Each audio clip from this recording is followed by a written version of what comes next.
Oh man, nearly 60 hours and I'm finally finished. Oh, what a game. If only there was a sequel.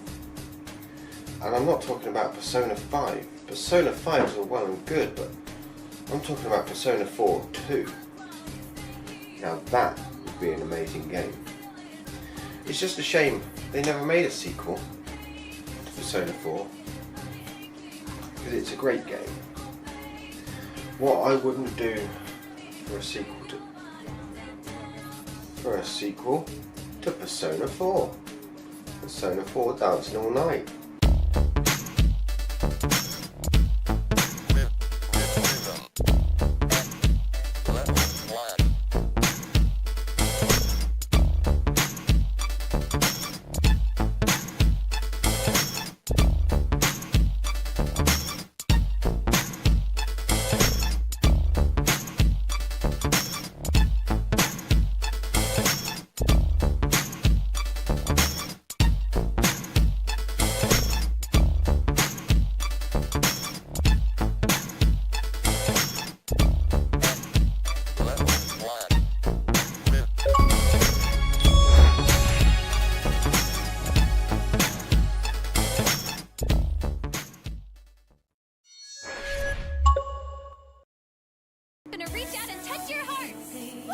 No midnight channel on the midnight stage. Voice acting's few and far between. Dancing's alright.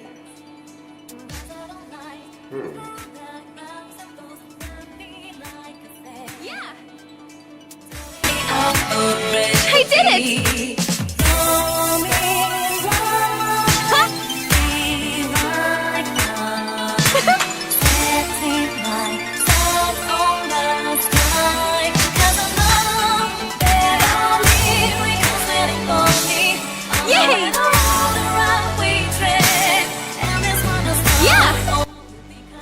Well, I guess this game's got its perks. I think I like this game. This girl's only 15 years old. Well, and the rhythm's pretty good, and gameplay. Let's try something different. I'm gonna kill it. Put your heart into it and show them what you got.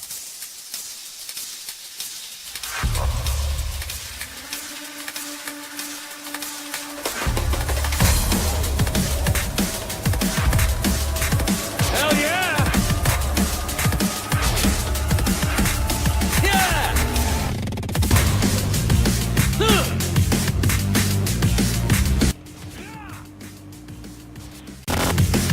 Hell yeah! How's that?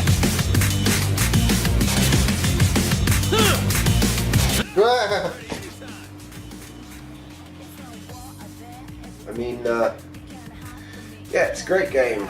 Really enjoying this.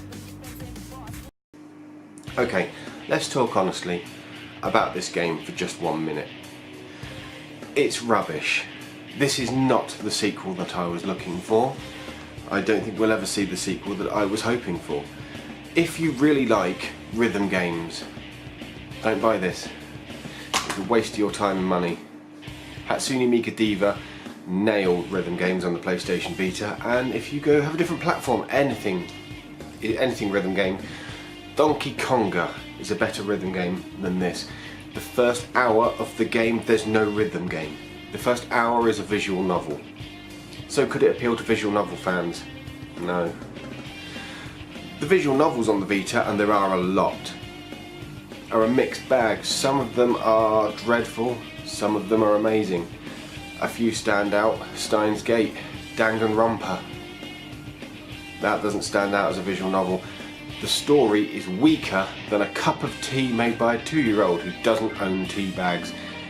It's dreadful. As a fan of visual novels, that depressed me. It's a stain on the genre. as someone who's not really into rhythm games, it disappointed me because I don't like rhythm games, but I know they have the capability of being fun. I'm the kind of person that actually enjoyed Donkey Konga on the GameCube, and that I just didn't enjoy. It feels like Atlas, was it even Atlas? It was Atlas. Atlas, why? It feels like Atlas have decided that Persona 4 Golden was such a good game and everyone loved it, they need to throw any old cheap crap out with the Persona 4 logo on it and make a bit of extra money. Character development is possibly the worst aspect of this game. I don't even want to call it a game, of this experience. You got your main character, Yu Nakamura.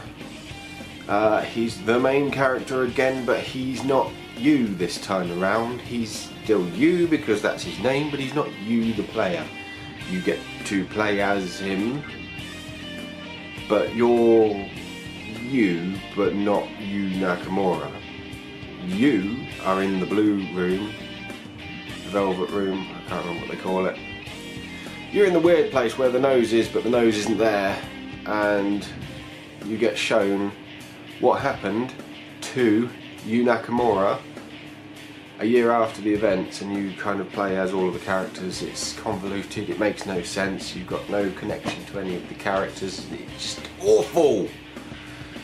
Honestly, I just can't think of anything redeeming about this game except for possibly the DLC. There's a fair bit of free DLC. There's a lot of paid for DLC. The trouble with that is, if the core game is crap, extra bits aren't going to be any better. It's just more crap. I mean, you can get the all the original outfits, the midwinter outfits, and everything is all free DLC for the games. If you want to see the characters as they were in Persona 4 Golden, that's there for you. If you want to see them in the bikinis and the swimsuits, which by the way I didn't pay for that, that's not a free DLC. The swimsuits is still, even in 2019, £3.50 for the DLC for just the swimsuits. That's all it gives you. I didn't pay for that. I stole the footage from YouTube for that one. I'm not paying for that. There's extra songs on there, but it's not really worth paying for them. No, that is genuinely a disappointment. It's one of the greatest series. The Shin Megami Tensei series is one of the best video game series ever. The fact that it's now picking up popularity in the West is a relief, because finally we're going to get some of the better ones released over here. We've got Persona 3, Persona 4, Persona 5, hopefully a Persona 6 at some point. The Shin Megami Tensei 5 is coming to Switch, I believe, at some point soon, and it's really looking forward to it. And then you get things like this. Do you remember Cloverfield? It's a movie with the camcorders and the found footage aspect of Blair Witchy but Godzilla. Not a bad movie actually, but imagine being a huge fan of that movie and seeing they're releasing a sequel and it's John Goodman sitting in a basement for an hour and a half. That's the level of disappointment of finding out Persona 4 has a sequel and it's this. Kanji's sexuality isn't a big thing anymore. Kanji's not fun anymore. Now it's published by Atlas. And I love Atlas. Don't get me wrong. I'm one of Atlas's biggest fans. I love Atlas. Anything and everything they publish I will snatch up because I know it's going to be good. Unless it's this. I've seen as well there is a Persona 5 dancing and there is a Persona 3 dancing, and why do they keep bringing out dancing games based on RPG? Who is buying these? Do you know what I'd have loved? I'd have loved, when I picked this up, this is what I was hoping for. I was hoping to be dropped back in to Inaba, basically as a sort of an expansion pack to the original one. That's what I was hoping this would be, an expansion pack to the original one. With the RPG elements, the character development, the social link development, the different aspects. You can spend your afternoons doing what you want to do. but there's now a midnight stage instead of a midnight channel, and you have to do the dancing instead of the battling. When I read about it online, it said in great detail about how they return to the TV world to find their personas no longer work, and they have to dance to defeat the shadows. And I thought, that sounds like a unique twist on it. It sounds like it could be alright. But they go to great pains to tell you in the game. It's not the TV world, it's a whole separate thing, it's another thing. They've done it that way. This could have been the second best game on the Vita, shortly after the first best game on the Vita.